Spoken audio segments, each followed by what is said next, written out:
Good afternoon, everyone, and welcome to the latest of the Westmorland Dales Wednesday webinars. I am Hannah Kingsbury, and I am the Cultural Heritage Officer for the Westmorland Dales Landscape Partnership Scheme, and I will be chairing today's webinar. Okay, good afternoon, and thank you for joining me. I'm going to use a script which will mean there'll be some loss of spontaneity, for which I apologise, but I think it's the best way for me to stick to time and to remain coherent. So just concentrate on the slides and ignore the images of the little geezer reading from inside the camera box. I'm hoping that most of you are new to this and that you didn't watch the online landscape conference in March and haven't looked at a recording. Because the core and format of what I did then, I'm repeating today, but with more stopping places to pick up more known and possible medieval features of the Villagescape. We'll move from place to place in a series of snapshots, and hopefully for some of you, this journey will be an introduction for one of the guided walks planned for July 17. I'm not always sure of the accuracy of my interpretation of some features, so I'd appreciate help from those of you who are knowledgeable about things I mention. Now, the usual clunky interlude, while I look distracted and possibly swear a great deal, while I try to get the show on the road. There we are. Our title slide looks over Great Asby towards the Pennines, and my thanks to Chris Hollett of the village for providing it. Before we get underway, can I just say that this presentation is dedicated to the memory of John Maitland-Smith, Asby historian and author of St. Peter's and Asby Parish, 1,000 Years, who died on January the 5th this year. His passion for and delight in Asby's history is and will continue to be fondly remembered. Now, I'm pretty sure that a 40-minute PowerPoint presentation with 40 slides breaches every guideline about optimum time and slide numbers, but let's go with it and see how many of you stay to the end. In case there are people out there who are not sure where Asby Parish is in a national context, here's a slide to orientate you. We're about 5 miles southwest of Appleby in Westmorland, the county town of the old county of Westmorland, which was subsumed within the newly created Cumbria in 1974. Let's move in for a closer view of the village from above. Here we are with an acknowledgement that all today's views from above have been obtained through Google Earth, save for one LiDAR image. What can we make of the place name, top left of the screen? Place names are tricky. Places with names including this Old Norse suffix, by, was still being established for the first time as late as the 12th century. But it does remain possible that there was an earlier pre-conquest habitation here. Its name taken from Old Norse for ash trees, aska, and that Old Norse by, barn, farmstead or hamlet. We now pronounce that by as b, but the Old Norse y sounded more like the u in dude. Alternatively, given that ash trees were very common, perhaps the place name was more distinctive, and it was instead the farmstead of Askar or Aska, a Norse personal name.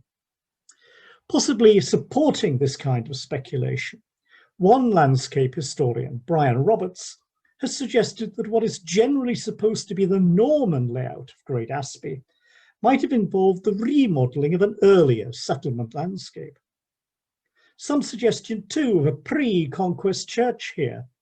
In 1092, William Rufus gave what were described even at that date as the ancient churches of Westmorland, including that of Asby or Askerby, to the control of the Archdiocese of York.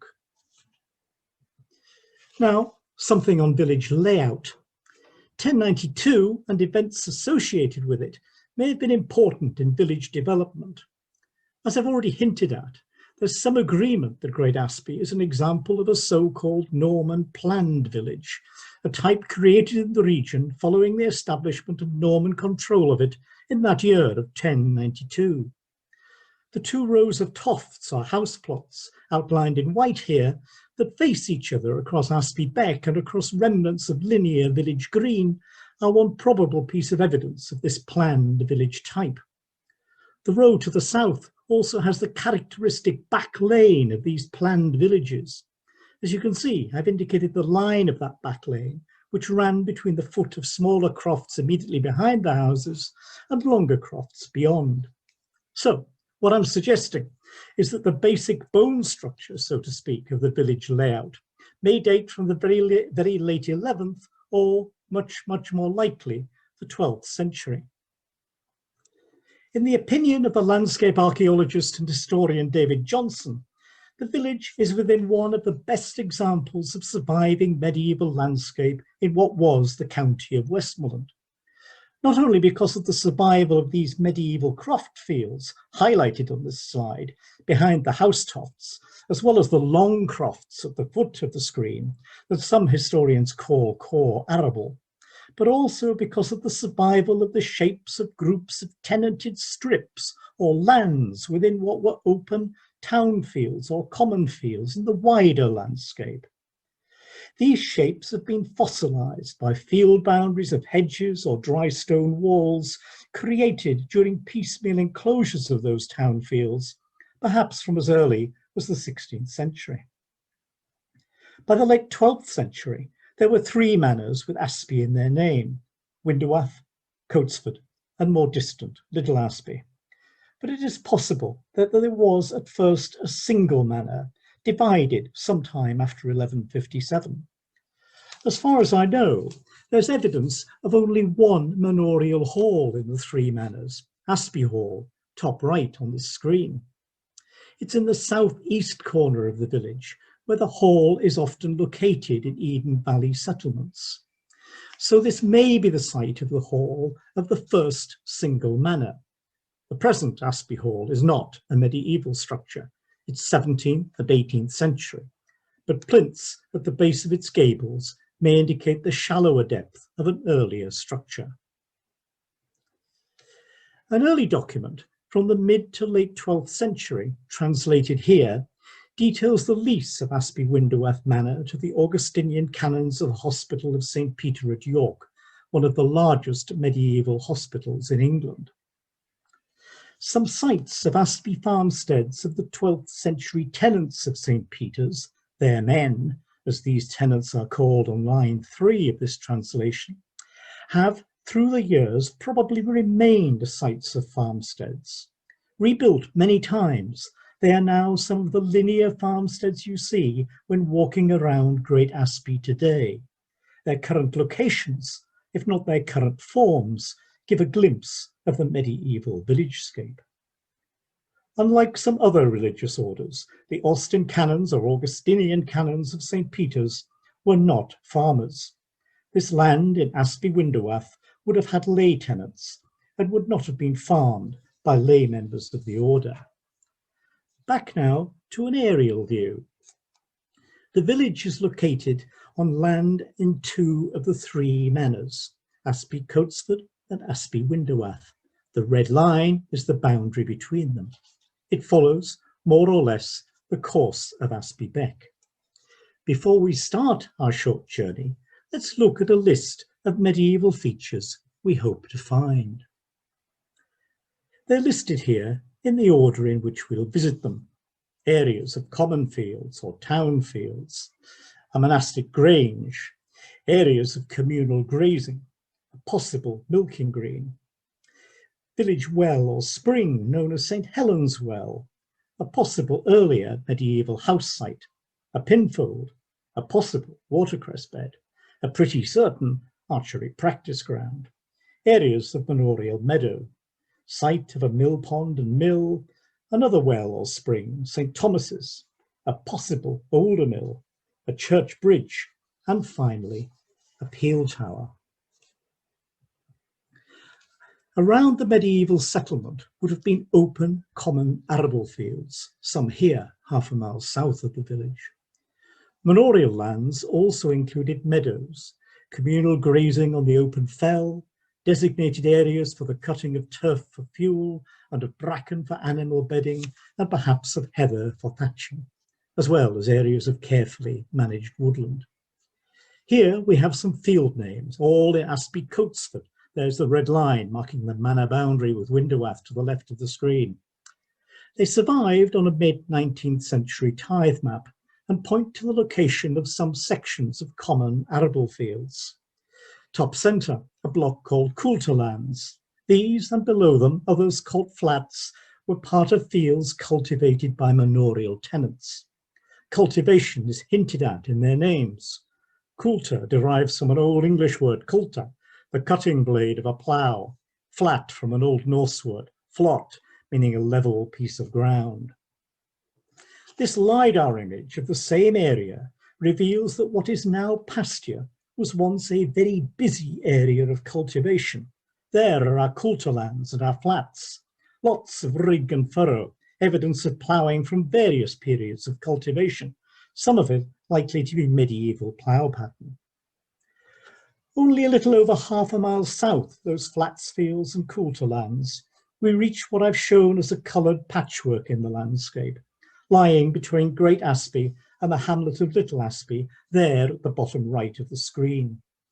These colours mark out land which was granted to the Abbey of St Mary at Byland in North Yorkshire through 2 charters, both perhaps dating from the mid to late 12th century. Much of this land is now attached to the farmsteads of Grange Hall and Asby Grange, the clue to part of this land's past, obviously contained in those names. Granting land to a capable farming order like the Cistercian monks of Byland was, as well as a way of attending to the welfare of one's soul, a way for feudal landowners to ensure that areas of land, sometimes quite marginal lands, were properly developed, and to encourage leading-edge farming methods from which other tenants of the lord of the manor could learn into the locality. One outcome of granting land to Byland was that it connected this Asby landscape not only to a national network of religious houses, but also to a spine of medieval European connections built around the wool trade. This spine ran all the way from industrial-scale sheep farming in northern England through the Cistercian mother houses to Flanders, to Paris, and on to northern Italy. Connection to this international network also meant that the acres we're looking down upon were unlike much of the land near them in one very important way. Instead of being locked into a system of subsistence farming or production for long-established local markets, they were part of an early form of commercial stock rearing for distant markets. The earlier of the 2 land grants, the Brown area, involved 400 statute acres. The second, the Green Block, which the land grant charter states was specifically for sheep farming, was for 135 statute acres. Many Cistercian granges specialised in wool production, and the stated purpose of this second area of land is a clear indication that wool was one of the products of this Asby Grange. Along with the pre-Monstertensian and Gilbertine orders, the Cistercians contributed a staggering figure of 50,000 sacks of wool to the ransom paid for the release of Richard I from the custody of Henry VI of Germany. So, in the winter of 1193-94, probably within 30 years of the foundation of the Grange here, Asby wool may have been part of a king's ransom. The 2 blue areas of land may have been enclosed from what was open fell during periods of early expansion of the Grange. The total area of well over 600 acres makes this a mid-sized grange in the context of Cistercian granges, which ranged in size from 300 to 1,000 acres. Perhaps because of this grange's considerable distance from the mother house, Byland is a journey of 18 miles, and perhaps too because of the death of considerable numbers of monks and lay brothers of Byland Abbey in plagues of the 14th century, by 1477, around 60 years before the dissolution, all of the grange lands in Asby had been leased to 2 tenants. Back now to the village and to its western edge. Part of this area, outlined in red on this slide, would once have been an outgang or driftway for livestock to access manorial communal summer grazing on Asby Windowath Common. You can see how the outgang widens centre left as it goes westwards towards the common. Ricks, the name of this outgang, comes from a dialect word for a path, especially one for cattle, and probably derived from an Old Norse word rake, meaning a throat. Sale Lane, its line marked in yellow, may obtain its name because it too was once a route to another summer grazing place. The Old Norse word sel, from which sale may derive, means a shed or mountain hut, but can also mean shieling or summer grazing place. That possible grazing place is now a group of 8 separate fields, a mile or so along Sale Lane, each with the element sale or sales in its name. Regional historian Angus Winchester tells us, where a block of fields all bear variants of a common name, as is the case here, of course, with our group of 8 sale and sales names, the implication, Angus continues, is that they represent subdivisions of what was a larger unit. Very often, such block names preserve the memory of land farmed or used communally that has later been enclosed. LiDAR images of the sales fields suggest underlying structures in one of them. Moving stock to summer pastures in the central medieval period, when wolves may have still been present, meant that the stock needed herdsmen constantly with them. Moving cattle to summer pastures beyond the dike around the common arable fields and meadows was important in order to protect the growing crops, to keep the horn from the corn, as the saying went. Dale Green, top right here, an area of common land now much reduced in size through encroachments, might have had a special relationship to summer grazing. It may have been one of the milking greens to be found in medieval villages in this area. These greens were located at the village ends of outgangs, as Dale Green is. Now, back to the centre of the village, close to the church. We're not spending any time on the church, St. Peter's, because although its site is undoubtedly medieval, the present structure dates from the mid-19th century. Instead, we're going to look at the unfailing source of fresh water, which is one of the reasons why there is a settlement here, the spring that is called St. Helen's Well. It's widely accepted that significant springs like this were often sacred places in pre-Christian times, and the deliberate location of a Christian church near such an earlier sacred site, as may be the case here at Great Asby, is quite common. Derivation of the present name of the well, the possibilities are at the right of the slide. If it's not from St. Helen or St. Helena, the mother of the Roman Emperor Constantine, it could be from a displaced deity, one that predates the Christian tradition. One possibility is associated with Norse and Norse language influences in the region, which were significant from the 10th century. In Norse mythology, Hel is daughter of Loki and Angerboda. She was cast by Loki into part of the underworld of the Norse mythological structure. There, it was her task to look after those who did not die an heroic or notable death, those dead because of disease or old age.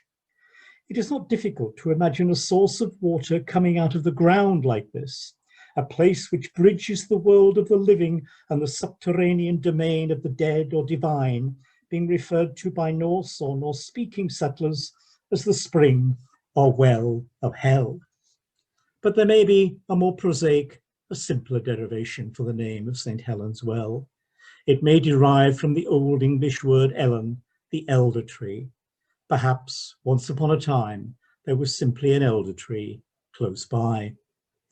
Let's move on to take a closer look at the position of a nearby linear farmstead, itself also called Well Green, on the northern side of the green where the well is located. Here, in the frame on the right, we can see that the relationship of this farmstead to its immediate landscape differs from that of almost every other ancient toft or building plot in the village. For instead of having a long, narrow croft field immediately behind it, as other farmsteads do, crofts of that type are circled in yellow in the left frame, The Well Green farmstead appears to be positioned at the edge of an irregular, roughly circular enclosure called Park. Park has been divided at some unknown date, but there is no evidence of any typical village croft layout. Perhaps an enclosure of this kind could date from an earlier pre-12th century period of settlement. Although the farmstead here will have been rebuilt on more than one occasion, is it possible that this was the site of a pre-conquest farmstead? Let's find another view. The site is close, less than 100 metres to the site of what would have been an important ford crossing of the Beck, and also very close to what has been, as far as we know, that never-failing source of water, St. Helens Well. And is the curve in the line of the road here, marked on the slide at the centre of the screen, an indication that the road was respecting an earlier structure, located where the house called Well Green is positioned today? Could this have been the site of the pre-conquest Asby, the farmstead at the ash trees, or even the farmstead of Asker? Let's move a little way now to the north and to the east. Hags. That name at top centre left of the screen indicates it may once have been an area of managed medieval coppice. A hag was the name given to a section of coppice that was to be cut in 1 year. Below and right of Hags, marked with a red pin, is the site of the Asby Windowath pinfold, another feature of the medieval manorial system. Pinfolds were where livestock grazing in fields in breach of manor court regulations, or tethered where they should not be, were held by a manorial officer called the pinder until payment for their release was made. Pinfolds were often in positions like this, where what used to be open fell met the enclosed fields of the manor. Until 1875, land immediately to the northeast or to the right of this spot remained open fell. Sadly, there has been no magnificent Andy Goldsworthy-style reconstruction of this pinfold, as there has at the nearby villages of Crosby, Ravensworth and Warcop. Only two rather forlorn lichen and moss-covered gate stoops remain of the small enclosure that once stood here. Just across the way from the pinfold, on the northeastern side of Park, an uncertain feature. I've drawn a white line to show where this feature is located. It opens off a small beck, almost certainly the Park Beck, that is mentioned in 17th century manor court book entries, but it's a name not used today, and where is a shallow channel with a bank on each side. It runs at right angles to that beck. It's about 20 metres long and 5 metres wide. It's rather puzzling. Is it a medieval feature at all? I don't think it's a fish pond, as there are no water channels entering it and leaving it. It simply abuts the small beck.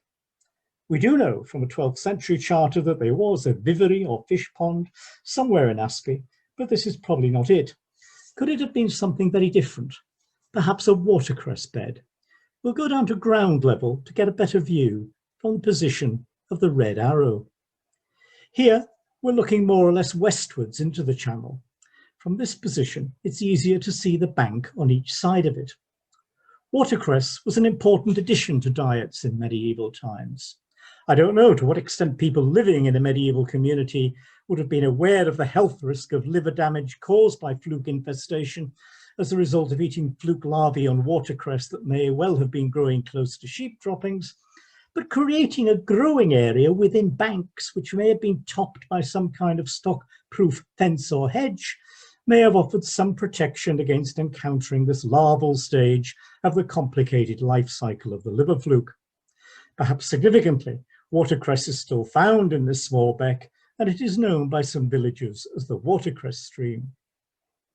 Those of you who really know about watercress beds in this region, please tell me if I'm talking nonsense. Just across the road, Butts Green, probably derived from an old French word, but, meaning mound or hillock. I believe this was the site of the archery butts of medieval Asby. Targets for archery practice would have been placed on the flat tops of circular low mounds, hence the derivation of the name, set at each end of the practice area. The area does have characteristics of known archery practice grounds elsewhere. Let's look at those shared characteristics. We're looking east across part of Butts Green and can reflect on elements of its appearance and of its history that it shares with other known archery practice grounds. Like them, it's an area of mainly flat ground, and also like them, it was common land, and indeed remained so until 1875. The whole area is long enough for the practice ground needed when an archer was expected to be able to hit a man-sized target at 200 yards or later 220 yards with an ordinary bow. Butts may well have been dangerous places when there were so many inexperienced longbowmen on the loose. This risk was recognised at quite an early date, even before the first archery law, when Henry I proclaimed in the very early 13th century that an archer would be absolved of murder if he killed a man during archery practice. Some have argued that this meant Butts became a location where old scores were sometimes settled, killings in plain sight, so to speak. But we have no evidence that any old scores were ever settled in this way in medieval Asby. Something else Butts Green shares with other archery practice grounds is easy access from the parish church. In medieval times, long before construction of buildings within the white line on this slide, you could have walked from the east end of the churchyard, bottom left, straight to Butts Green. Nearness to the church was important. Archery laws commanded that Englishmen aged 16 to 60 had to practice archery on feast days and every Sunday after church, legislation which remained in force until the end of the 16th century. If any of you listened to Dermot McCulloch's recent delightful Radio 3 programmes, Church Crawls in Solitude, you would have heard him mention an area called Butts Yards, adjacent to the churchyard of the Suffolk Church, where his father was rector. Further eastwards now, more medieval field names, here beside Asby Beck. These names derive from various Old Norse and Old English words, they're in brackets, for riverside grasslands. Each of these was once part of manorial meadows. The Ing field name at centre screen has an additional specific element, byman, a shortened form of bylawman, another name for a constable. The constable was one link between the lord of the manor and his tenants. Those medieval meadows are present-day pastures, although the quality of the soil means that they've also undergone periods of cultivation. Here we're looking downstream on Asby Beck, with that field called Byman Ings beyond the line of trees on the right. These fields lie towards the eastern limit of the mainly level alluvium lands that the village of Great Asby is sited upon. We've gone back to that 12th century document to begin a quick glance at mill ponds and mills. You can see on lines 3 and 4 that one of the conditions of the hospital taking the land in Asby in the 12th century was that the hospital's tenants were to help to make the mill pond. The 1843 tithe map, extract on the right, shows an unmistakable mill pond. Just follow the line of the red arrow. The pond occupied a deepened and widened section of Asby Beck, presumably held back by a now lost weir. On the left of the screen, I've roughly coloured that area in on a Google Earth image. Minor panic here, because I've misplaced one of my pages. Terribly sorry about that.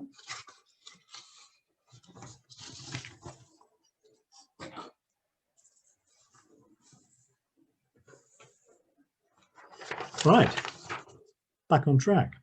Sorry. I apologise for this screen. It's probably too busy and is trying to say too much. But the story of it begins with Asby Mill, top centre. This was the site of a water-driven corn mill, certainly during post-medieval times, but could it have been located here at an earlier date? It is some 900 metres downstream from the site of the old mill pond, bottom left of the screen, linked to it by a still discernible long mill race. That long mill race is shown here as a broken yellow line running up the centre of the screen. The line of Asby Beck lies further to the right of it, indicated by blue arrows. It's possible that a mill may have been constructed at this Asby mill location at some time in the medieval period, perhaps built on what was regarded as a safer site after the destruction of an earlier mill further upstream. Evidence of such a destruction is contained in a document detailing an Inquisition post-mortem held at Penrith in 1401, where one of the witnesses, an Asby man, recalls that the mill of Asby Wynandowath was swept away in a great flood in November 1380. Could that devastated mill have been a structure much closer to the site of the mill pond, perhaps somewhere near where a building called Marble Mill, bottom centre of the screen, a little to the northeast of the pond, stands today? There is some evidence on the ground here of a now blocked channel between the site of the mill pond and land around Marble Mill. The construction of the speculated replacement mill would have included work to link it to the mill pond by that long mill race. Again, I ask for advice from those of you out there who know about corn mills and the management of water courses associated with them. Is my reconstruction of events sensible or deeply flawed? It's not possible to see any obvious evidence of an earlier corn mill near Marble Mill, but in a field nearby we can see what remains of the retaining bank of the mill pond, one which ran along its southern edge. The approximate line of that bank is marked at the bottom of the screen. And here is a closer view of that bank, where it still stands to a height of more than 1 metre, with some of the stones used to face it lying on the ground at its base. And close to where the mill pond may have been retained by a now lost weir, there is evidence of masonry of a structure across the line of the channel of the mill race. The wide red arrow points to the position of that masonry. One elderly Great Asby villager recalls frequently running along this structure as a child and leaping a gap where perhaps a sluice gate used to be. Beyond it is the start of that mill race mentioned a couple of slides ago, which ran to what I'm speculating was a replacement mill. In the same field where that retaining bank of the mill pond still stands, there is a well or spring known as St. Thomas's Well. I've included on this slide, marking the site of the well at its centre, some other features and names we've already looked at to help orientate you. Close to where two narrow water channels meet is what seems to be a purposeful assemblage of a number, perhaps a dozen or so, of large, roughly worked stones at the head of a small ditch, with clear spring water, sometimes more than 1 foot deep, beneath and in front of them. Nothing is known of the history of this well or reasons for its association with St. Thomas, and which St. Thomas might it be. There is a total of 20 to choose from. But it is the only well in Cumbria known to be dedicated to St. Thomas. Could it be St. Thomas Becket, assassinated at Canterbury in December 1170? Could this unprepossessing little spring, now concealed for much of the year by vegetation, have such an illustrious connection? The answer could be a very tentative, possibly. One of Becket's assassins was Hugh de Morville, Earl of Westmorland. In his position as Earl of Westmorland, Asby manors would have been held of Hugh by their tenants. One tenant at Asby Coatesford Manor, Alan de Lascelles, seems to have been a particularly close associate of de Morville.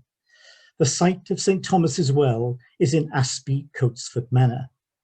Is it possible that the dedication of a well to St. Thomas Becket was one very small act of contrition for the assassination, perhaps made on behalf of de Morville by de Lascelles? This is the possible site of an earlier, more primitive type of watermill, known as a horizontal mill or click mill. A later building on the possible site is captured here in a pre-World War I postcard. This building stood into the second half of the 20th century. Older villagers remember that local folklore had it that a mill had stood here long ago. and they remember as well that water still flowed beneath the floor of this building. It is that specific recollection about the water that prompts speculation about a possible horizontal mill. This was the arrangement in a horizontal water mill, where the horizontally aligned wheel at the bottom of the slide turned a vertical iron shaft, which turned the upper of two millstones on a floor immediately above. They tended to be used on small but reliable watercourses for milling small quantities of grain. I believe some sources suggest they were in use from the 9th century. Evidence for careful management of water from a channeled combination of small springs, certainly not water from Asby Beck, that may have powered this older type of mill, survived into living memory.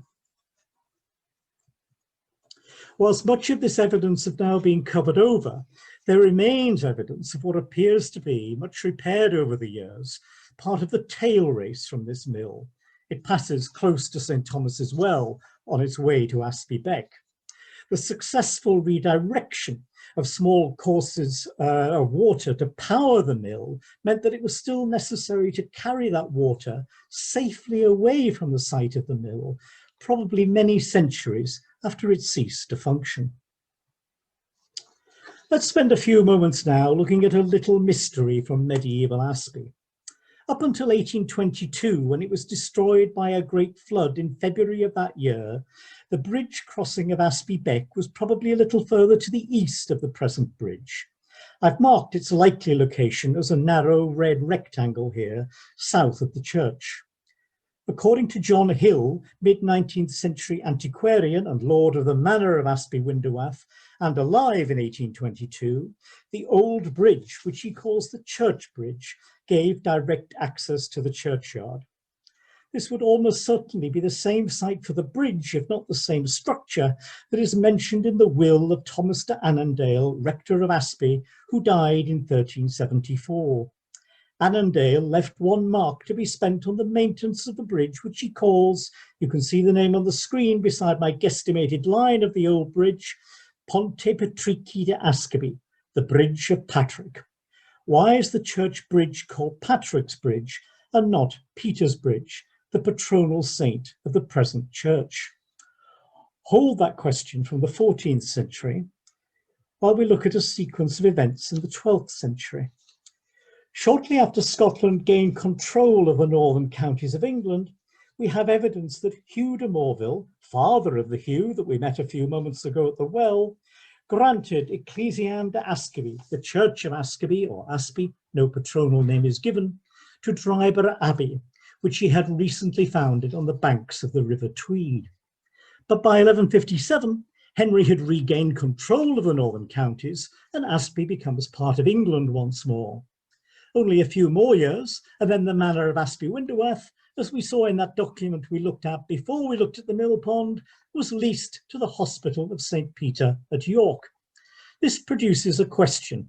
Is it possible that the first patronal saint of the church in Asby was St. Patrick? There was, after all, a strong cult of St. Patrick in northwest England, and that the church was rededicated to St. Peter following the granting of the manor of Asby Winderwath to the Hospital of St. Peter, as a kind of cultural cancelling of the Scottish and Dryburgh gifting, with the name of Patrick remaining in local memory attached to the bridge for some considerable time after the rededication of the church.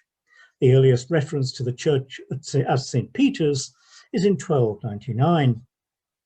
It would be nice if it was still possible to get parish historian John Smith's opinion about the answer to our question.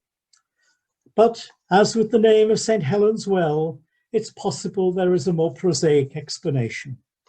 Discussing the bridge's name with a medieval Latin specialist on Saturday, he suggested that the genitive case of the Latin for Peter, Petri, may easily and mistakenly, in the process of the writing or dictating of Thomas de Annandale's will, have been transformed into the genitive of the Latin for Patrick, Patrici, thereby making Peter's Bridge into Patrick's Bridge. I leave you to choose. Finally, the rectory, a fine building from many periods. some uncertainty as to whether the earliest part, a 14th century tower marked by the red arrow, was a fortified defensive tower for parish clergy, rather like the Vicar's Peel in Corbridge, or just a medieval house that included an upper chamber or solar. Thank you for listening and thank you for watching, but do try to come back for a more leisurely guided walk spanning much more than the medieval period on July the 17th. Thank you very much, Keith, for that very informative and well illustrated talk. So we haven't got any questions yet, but we've had a comment from Richard Spears, just saying his appreciation of such a delightful and erudite talk. And Karen has also come through with thank you for a very informative talk. So Jenny Harkinson has said, thanks, very interesting, so much detail. Is it only this village that you know so much about? Well, so the people in the pub tell me whenever they ask me questions about other villages, they say, well, you only don't ask him, he only knows about Asby. So yes, certainly my knowledge of other villages so far is limited. It's taken me quite a long time to accumulate the knowledge about Asby, so I'm quite sure it will take me the same amount of time or even longer to accumulate similar levels of knowledge about neighbouring villages. It's something we'll probably look into doing and getting. That probably blocked a supplementary question about another village. We'll probably look into sort of other villages and talking about sort of local historians in that area and those villages to give some talks about the history of those villages in future webinars.